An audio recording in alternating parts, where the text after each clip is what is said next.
ಸ್ವಲ್ಪ ಪಾತ್ರೆ ಕಾದ ಮೇಲೆ ಆಯಿಲ್ ನಿಮಗೆ ಎಷ್ಟು ಬೇಕಷ್ಟು ಹಾಕ್ಕೊಳ್ಳಿ, ಗೊಜ್ಜು ಜಾಸ್ತಿ ಆಗಬೇಕಲ್ಲ. ಆಯಿಲ್ ಕಾದಿದ ತಕ್ಷಣ ಗರಂ ಮಸಾಲೆ, ಇದು ಮನೆಗೆ ಮಾಡಿದ ಗರಂ ಮಸಾಲೆ ಅದನ್ನು ಹಾಕ್ಕೊಳ್ಳಿ. ಗರಂ ಮಸಾಲೆ ಹಾಕಿ ಈರುಳ್ಳಿ, ಗರಂ ಮಸಾಲೆ ಹಾಕಿ ಈರುಳ್ಳಿ ಹಾಕಿ. ಈರುಳ್ಳಿ ನಾನು 2 ತೊಗೊಂಡಿದ್ದೀನಿ, ನೀವು ಇಷ್ಟ ಬಂದು ಗರಂ ಮಸಾಲೆ ಮನೆಗೆ ಮಾಡಿರೋದು. ಗರಂ ಮಸಾಲೆ ಹಾಕಿ ಒಂದು 5 ಸೆಕೆಂಡು ಅವಾಗ ಈರುಳ್ಳಿ ಹಾಕಿ, ಇಲ್ಲದೆ ಗರಂ ಮಸಾಲೆ ಸೀದೋಗುತ್ತೆ. ಈರುಳ್ಳಿ ಹಾಕಿ ಚೆನ್ನಾಗಿ ಫ್ರೈ ಮಾಡಿ. ಈರುಳ್ಳಿ ನೀವು ಎಷ್ಟು ಜನ ಇದ್ದೀರಾ ಅಷ್ಟು ಜನ ತಕ್ಕಂಗೆ ಮಾಡ್ಕೊಳ್ಳಿ. ನಾನು ಮನೇಲಿ ಮಾಡೋ ಅಡುಗೆನೇ ತೋರಿಸ್ತಾ ಇರೋದು. ಈರುಳ್ಳಿ ಈ ಥರ ಕೆಂಪು ಈ ಥರ ಆಗಬೇಕು, ಇದು ಗೋಲ್ಡನ್ ಕಲರ್ ಥರ ಆಗಬೇಕು. ಇನ್ನೊಂದು ಸ್ವಲ್ಪ ಆಗಬೇಕು.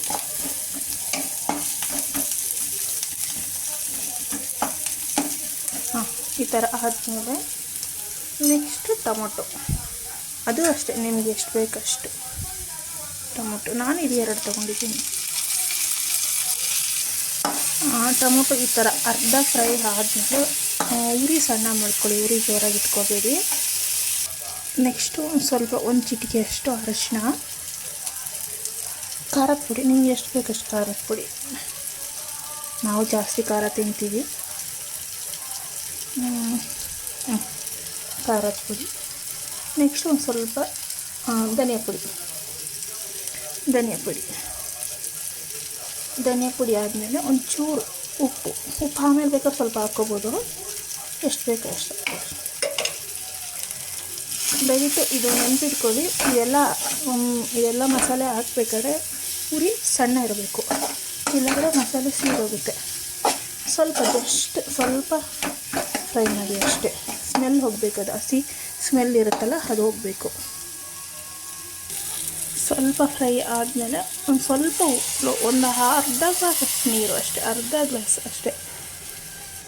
ಅರ್ಧ ಗ್ಲಾಸ್ ನೀರು ಹಾಕ್ಕೊಂಡು ಸ್ವಲ್ಪ ತಿರುಗಿಸಿ ಒಂದು 1-2 ಮಿನಿಟ್ಸ್ ಮುಚ್ಚಿಡಿ.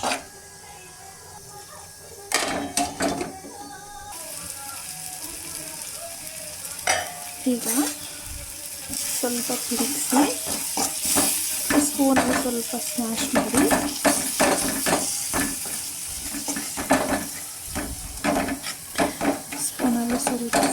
ಮಾಡಿ ಈಗ ಮೊಟ್ಟೆ ಹಾಕೋಣ.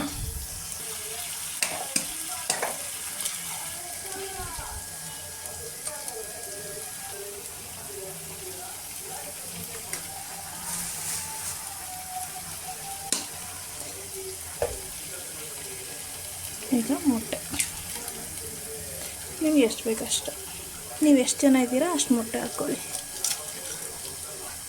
ನಾನು 4 ಮೊಟ್ಟೆ ಹಾಕ್ತಾಯಿದ್ದೀನಿ.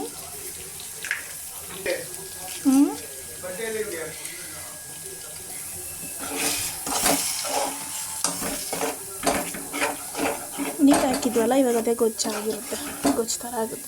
ಇದು ಚಪಾತಿಗೆ, ಬಿಸಿ ಅನ್ನಕ್ಕೆಲ್ಲ ಚೆನ್ನಾಗಿರುತ್ತೆ. ಉಪ್ಪು ಬೇಕಂದರೆ ನೋಡಿಕೊಂಡು ಇವಾಗ ಸ್ವಲ್ಪ ಸೇರಿಸ್ಕೊಳ್ಳಿ.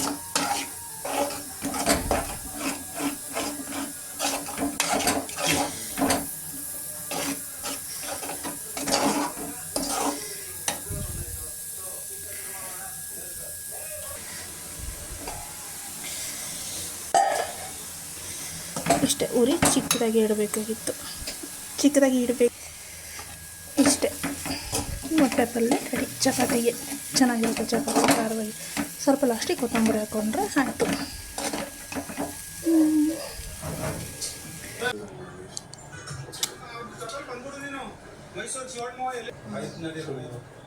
ವಿಷಯ ಏನು ಅಂದರೆ, ಇವಾಗ ಒಂದು ಸಾವಿನ